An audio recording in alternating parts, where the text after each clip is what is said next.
Asia live T വിയിലെ feng shui പ്രോഗ്രാമിലേക്ക് ഏവർക്കും സ്വാഗതം. അഗ്നികോൺ നമുക്ക് പല ദിക്കുകളുണ്ട്. ഒന്ന് വായുകോണ് വടക്ക് പടിഞ്ഞാറ്, ഒന്ന് ഈശാനകോണ് വടക്ക് കിഴക്ക്, ഒന്ന്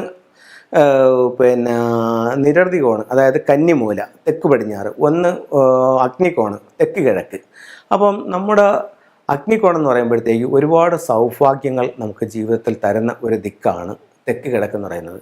ഇപ്പം ഈ തെക്ക് കിഴക്ക് ഭാഗത്ത് നമുക്ക് എന്തെങ്കിലും തരത്തിലുള്ള, അതായത് രണ്ട് നെഗറ്റിവിറ്റികളാണ് തെക്ക് കിഴക്ക് ഭാഗത്ത് പ്രധാനമായും വരുന്നത്. ഒന്ന് സെപ്റ്റിക് ടാങ്ക്.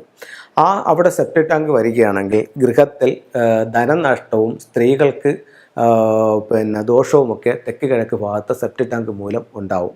അതുപോലെ തന്നെ അവിടെ ടോയ്ലറ്റ് വന്നിരുന്നാലും വീട്ടിൽ സാമ്പത്തികമായിട്ടുള്ള ബുദ്ധിമുട്ടുകൾക്കുള്ള സാധ്യത വളരെ കൂടുതലാണ്. പൈസ എത്ര വന്നാലും കയ്യിൽ നിൽക്കില്ല, ചിലവായി പോകുന്നൊരവസ്ഥ. അപ്പം ടോയ്ലറ്റോ സെപ്റ്റിക് ടാങ്കോ വീടിൻ്റെ തെക്ക് കിഴക്ക് ഭാഗത്ത് വരാനായിട്ട് പാടില്ല. വന്നു കഴിഞ്ഞാൽ ഇത്തരത്തിലുള്ള ബുദ്ധിമുട്ടുകളുണ്ടാവും. അതുപോലെ തന്നെ തെക്ക് കിഴക്ക് ഭാഗത്ത് നമുക്ക് കിണറും പാടില്ല. കിണറിൻ്റെ രാശി എന്ന് പറയുമ്പോഴത്തേക്കും നമുക്ക് വടക്ക് കിഴക്കാണ്, അവിടെ മീനൻ രാശിയാണ് ഏറ്റവും ഉത്തമമായിട്ട്. വടക്ക് കിഴക്ക് ഭാഗത്ത് നമുക്കത് കിണർ ചെയ്യാവുന്നതാണ്.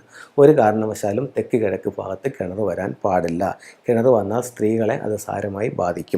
അപ്പോൾ തെക്ക് കിഴക്ക് ഭാഗത്ത് സെപ്റ്റിക് ടാങ്കോ കിണറോ വേസ്റ്റ് വാട്ടറിൻ്റെ കുഴിയോ ടോയ്ലറ്റോ വരാതിരിക്കാൻ വളരെയധികം ശ്രദ്ധിക്കേണ്ടതാണ്. ഇത്തരത്തിലൊരു ദോഷം തെക്ക് കിഴക്ക് ഭാഗത്ത് സംഭവിച്ചു കഴിഞ്ഞാൽ വീട്ടിൽ സ്ത്രീകൾക്ക് ബുദ്ധിമുട്ടുകളുണ്ടാവാം, സാമ്പത്തികമായിട്ട് വളരെയധികം പ്രശ്നങ്ങൾ വീട്ടിലുണ്ടാവാം.